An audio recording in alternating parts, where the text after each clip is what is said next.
ଜାତୀୟ ଶୈଳୀ ଡାକିବାର ଅଭିପ୍ରାୟ କୁଜଙ୍ଗ ବର୍ତ୍ତମାନ କୁଜଙ୍ଗର ମାନ୍ୟବର ବିଧାୟକ ତଥା ମନ୍ତ୍ରୀ ବର୍ତ୍ତମାନ ତାଙ୍କ ସ୍ୱାର୍ଥରେ ବ୍ୟସ୍ତ। ଇଲେକ୍ସନ ପୂର୍ବରୁ ଗୋଟିଏ କଥା, ଇଲେକ୍ସନ ପରେ ଗୋଟେ କଥା। ଇଲେକ୍ସନ କାହାକୁ ନେଇ କରାଯାଏ? ଏଜୁକେସନ୍, କମ୍ୟୁନିକେସନ୍, ଇରିଗେସନ୍ ନେଇକି ଏଜୁକେସନ୍। ବର୍ତ୍ତମାନ ଇରିଗେସନ୍ ଆପଣ ଦେଖନ୍ତୁ କୁଜଙ୍ଗ ବଜାର ଅସରାଏ ବର୍ଷା ହେଲେ ଆଣ୍ଠୁଏ ପାଣି। ଏଜୁକେସନ୍ କୁଜଙ୍ଗର ବିବି ହାଇସ୍କୁଲ ଜିଲ୍ଲାର ପ୍ରଥମ ହାଇସ୍କୁଲ ଯେଉଁଠି ବର୍ତ୍ତମାନ ଶିକ୍ଷା ପୁରା ବାଧାପ୍ରାପ୍ତ, ଶିକ୍ଷକ ନାହାନ୍ତି ସେଠି ପିଲାଙ୍କର ଖାଲି ପାଠରେ ପୁରା ଏତେ ବାଧାପ୍ରାପ୍ତ ଯଦି ମହୋତ୍ସବ ହେଉଛି କିନ୍ତୁ ପିଲାଙ୍କ ପାଠ ପ୍ରତି ଗୁରୁତ୍ୱ ନାହିଁ।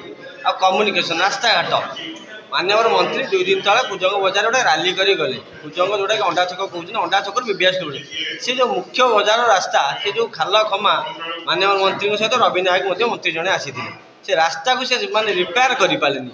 ଆଉ କଟକ ପାରାଦ୍ୱୀପ ରାସ୍ତା ବର୍ତ୍ତମାନ ଏତେ ଜାମ୍ ଯେଉଁଟାକି ଦୈନିକ ଦୁର୍ଘଟଣା।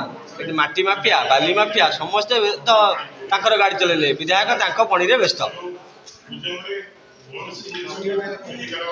ମାଟି ମାଫିଆ ତୁମର ଜଣେ ସାମ୍ବାଦିକ, ବରିଷ୍ଠ ସାମ୍ବାଦିକ ଦୁଷ୍ମନ୍ତ ବାବୁ, ତାଙ୍କୁ ଯେଉଁ ମାଟି ମାଫିଆଙ୍କ ଆକ୍ରମଣ ହେଲା ସେଥିପ୍ରତି ମାନ୍ୟବର ବିଧାୟକଙ୍କର ମଧ୍ୟ ବି ଏପର୍ଯ୍ୟନ୍ତ ପ୍ରେସ୍ ରିଲିଜ୍ ଆସିଲାନି, ଦୁଃଖ ପ୍ରକାଶ ବି କଲେ ନାହିଁ। ଆଠୁ ଦୁଃଖର କଥା ଆଉ କିଛି କ'ଣ ଅଛି କୁହନ୍ତୁ? ପତ୍ରରେ ଲେଖା ହେଇଛି ମେଡ଼ିକାଲ ବିଷୟ।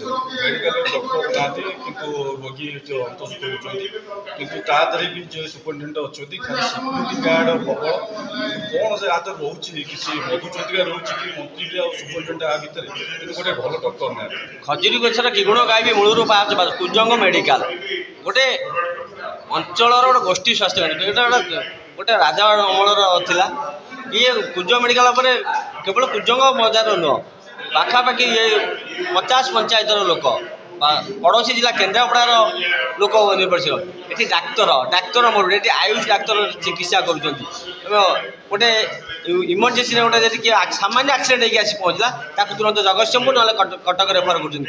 ଆଉ ମେଡ଼ିକାଲ ଅଫିସରଙ୍କ କଥା ଆପଣ କହିଲେ, ମେଡ଼ିକାଲ ଅଫିସର କେତେ ଦିନ କୁଜଙ୍ଗରେ ରହୁଛନ୍ତି? ଗୋଟେ ଡ୍ୟୁଟି ଚାର୍ଟ ମାରିଥିଲେ, ମୁଁ ମଝିରେ ଥରେ ପୂର୍ବ ମେଡ଼ିକାଲ ଅଫିସରଙ୍କୁ ପଚାରିଥିଲି, ସୋମବାର ଏଠି ନାଇଟ୍ ଡ୍ୟୁଟିରେ ଡକ୍ଟର ନାହାନ୍ତି।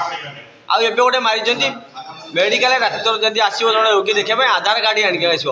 ମୋର ପ୍ରଶ୍ନ ମେଡ଼ିକାଲ ଅଫିସରକୁ, ଜଣେ ଦୁର୍ଘଟଣା ବ୍ୟକ୍ତି ସାଙ୍ଗରେ ଆଧାର କାର୍ଡ଼ ଯଦି ବୁଲୁଥିବ ନା ଘରୁ ଆଧାର କାର୍ଡ଼ ଆଣିଲେ ମେଡ଼ିକାଲ ଆସିବ? ଆଉ ଦ୍ୱିତୀୟ କଥା, ଆଉ ଗୋଟେ ବୋର୍ଡ଼ ମାରିଛନ୍ତି କୁଜଙ୍ଗ ମେଡ଼ିକାଲରେ, ସେମାନଙ୍କର ଲେଖା ଅଛି ଯେ ମେଡ଼ିକାଲ କୌଣସି କର୍ମଚାରୀ ଯଦି ଅଶ୍ଳୀଳ ବ୍ୟବହାର କି ଗାଳି କରୁଛନ୍ତି ଆଇନ ତମେ ଏମିତି କାହିଁକି ଡର ତମର ରହୁଛି ଯେ ତମକୁ ଭାବୁଛ ତମକୁ ଲୋକ ଅସାଧାରଣ କରିବେ? ତମେ ଲୋକଙ୍କୁ ଉତ୍ତମ ଚିକିତ୍ସା ଦିଅ, ଲୋକ ତମକୁ ଆଦର କରିବେ। ଲୋକଙ୍କୁ ଆଦର ଚିକିତ୍ସା ନାହିଁ, ତମ ନିଜର ଭୟ ନିଜେ ପ୍ରତିପାଳନ କରୁଛ ମେଡ଼ିକାଲର ଗୋଟେ ବ୍ୟାନର ମାରିକି। କୁଜଙ୍ଗ ବ୍ଲକ ସଭାପତି ବିଜୁ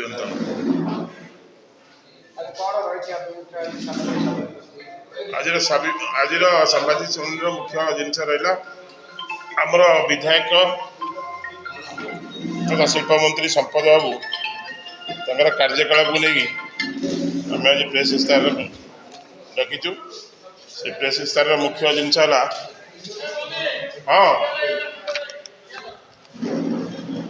ଆମର କୁଜଙ୍ଗର NAC ଆମକୁ 6 ମାସ ତଳେ କହିଥିଲେ ଯେ ମାସେ ଭିତରେ ଆମେ NAC କରିବୁ, କିନ୍ତୁ ଆଜି 6 ମାସ ହେଇଗଲା NACର ନାଁ ଗନ୍ଧ ନାହିଁ।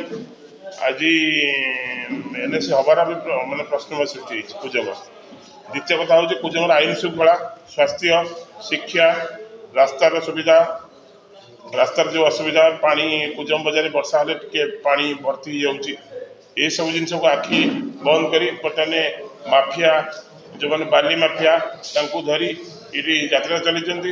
ଏବଂ ଆମର ଜଣେ ବରିଷ୍ଠ ସାମ୍ବାଦିକ ଆପଣଙ୍କର ଦୁଷ୍ମନ୍ତ ବାବୁ ଏଇ 15 ଦିନ ତଳେ ତାଙ୍କ ଉପରେ ଯେଉଁଭଳି ଭାବରେ ଆକ୍ରମଣ ହେଇଛି ଆପଣମାନେ ସମସ୍ତେ ଜାଣିଛନ୍ତି। ଏ କଥା ସମସ୍ତଙ୍କ ନଲେଜରେ ଅଛି, ପ୍ରଶାସନ ନଲେଜରେ ଅଛି, କିନ୍ତୁ ଏପର୍ଯ୍ୟନ୍ତ କେହି ଜଣେ ବି ଧରା ପଡ଼ିନାହିଁ। ଦ୍ୱିତୀୟ କଥା ହେଉଛି ଆପଣଙ୍କର ଫତେପୁର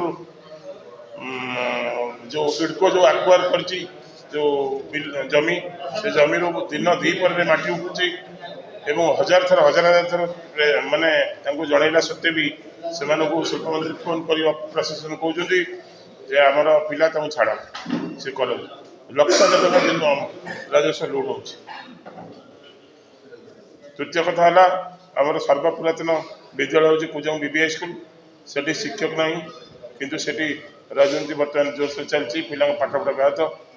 ସେଠି ବର୍ତ୍ତମାନ ଚାଲିଛି କ'ଣ ନା ମହୋତ୍ସବ। बर्तमान चाषी समस्या को देखु धान मंडी एपर्तंत संपूर्ण जाइनी चाषी बर्तमान मुंड हाथ बर्तमान एम से कथा न बुझिक धान बर्तमान गजा है वर्षा से कथा न बुझिक बर्तमान सी महोत्सव व्यस्त आपर पुणी वेस्ट बेंगल इलेक्शन को जी कोचिंग बांटिया को लोक बाटर ये दुर्दशा गति कर कथा किए बुझे।